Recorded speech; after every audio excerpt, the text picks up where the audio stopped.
Hello guys, ये देखिए अभी हमारी नीचे ग्राउंड फ्लोर की सपोर्टिंग स्टार्ट कर दी है हमने।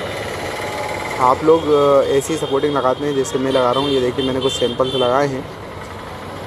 क्या आप लोग भी ये सेम सपोर्टिंग यूज़ करते हैं या कुछ डिफरेंट यूज़ करते हैं? मैं तो यही यूज़ करता हूँ और मैं तो 6.5 पे 4 होल की सपोर्टिंग हमारी लगती है। डबल सपोर्टिंग चलाते हैं मेन हेडर के लिए।